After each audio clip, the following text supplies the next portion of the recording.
በወረዳው በማር ምርት 1487 አርሶ አደርና ወጣቶች ተጠቃሚ ሆናቸው ተገለጸ። በሰሜን ሸዋ ዞን በመርሃቤቴ ወረዳ በሚገኙ ቀበሌዎች 1487 አርሶ አደሮችና ወጣቶች በማር ምርት ተጠቃሚ ሆናቸውን የመርሃቤቴ ወረዳ እንስሳት ሀብት ጽሕፈት ቤት የእንስሳት እርባታና መኖ ልማት ቡድን መሪ አቶ ሰብስብ ታደሰ ገለጹ። እንደ ቡድን መሪው ገለጻ በወረዳው 23 የገጠርና በ3 የከተማ ቀበሌዎች በንብ ማነብ ስራ ተሰማርተው የሚሰሩ ወጣቶችና አርሶ አደሮች መኖራቸውን ጠቅሰው በዚህም የማር ምርት በማግኘት ተጠቃሚ ሆነዋል ብለዋል። በንብ ሀብት ልማት ላይ ስንመጣ ወረዳችን በንብ ሀብት ልማት ፖቴንሻል ወረዳ ነው። በጣም ብዙ በንብ የተሞላ የንብ ቀፎ ያለበት ወረዳ ነው። ይህን በቁጥር ለመግለጽ 5250 በንብ የተሞላ ቀፎ አለን እንደ ወረዳ በ23ቱም ቀበሌ ማለት ነው። የሶስቱን የከተማ አስተዳደሮች ሲጨምር በ23 ቀበሌ ማለት ነው። በ27 ቀበሌ በአጠቃላይ በማር ምርት 1202 አርሶ አደሮችና 285 ወጣቶች ተጠቃሚ ሆነዋልም ሲሉ ገልጸዋል። በበጀት ዓመቱ ከማር ምርት 65 ቶን ለማግኘት ታቅዶ እስካሁን 71.5 ቶን ማምረት መቻሉንም አቶ ሰብስብ ተናግረዋል። ውጤቱ የማር ምርት ማግኘት ነው። ለማህበረሰባችንም ለወጣቱም የማር ምርት ማግኘትና ማር ምርት አምርቶ በማር ምርት እንዲጠቀም ማድረግ ነው። ማር ምርት ላይ ከሶስቱም ነው ቅድም እንዳልኳችሁ ባህላዊ ቀፎ አለ፣ ሽግግር ቀፎ አለ፣ ዘመናዊ ቀፎ አለ። ከሶስቱም ነው ውጤት የምናገኘው። እንደ ጥቅል በዘንድሮ ዓመት የማር ምርት እናመርታለን ብለን የያዝነው 65 ቶን ነው።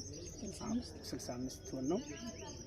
አሁን ላይ ጥርት ያለን ስንል ወደ 7.5 አካባቢ ቶን ለማምረት ችለናል ማለት ነው። የማር ምርቱ የተገኘው ከሶስቱም የቀፎ አይነቶች ማለትም ከባህላዊ፣ ከሽግግርና ከዘመናዊ ቀፎ የተገኘ መሆኑንም አንስተዋል።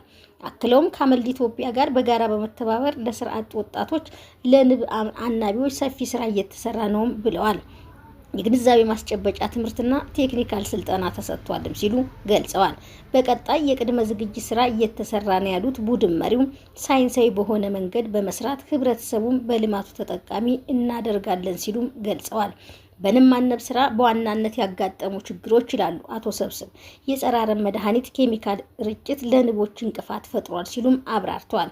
በመጨረሻም ስራው በትንሽ ቦታ ካፒታልና ውስን የሰው ጉልበት የሚሰራ በመሆኑ የወረዳችን ወጣቶች በዘርፉ ቢሰማሩ ውጤታማ ስራ እንደሚሰሩም ቡድን መሪው መልእክታቸውን አስተላልፈዋል። በመጨረሻ የምናስተላልፈው መልእክት የወረዳችን ማህበረሰቦች የሚሆኑ ስራ አጥ ወጣቶች በዚህ ዘርፍ ቢሰማሩ ወደፊት ከኛ ጋር ተገናኝተው ውጤታማ የሚሆኑበት መንገድ ነው እንዳለ ነው ማለት እኛ ከቀበሌ አመራሮች ጋር ከቀበሌ መንግስት ጋር ከወረዳው መንግስት ጋር እየተነጋገር ብዙ የተፋሰስ ስፍራዎች አሉ፣ ደግሞ ተፋሰሶች አሉ። በዛ ውስጥ ቀፎ እየያዙ እየገቡ ወደ ስራው ቢገቡ በጣም ውጤታማ መሆን የሚችሉበትን መንገድ እናመቻቻለን።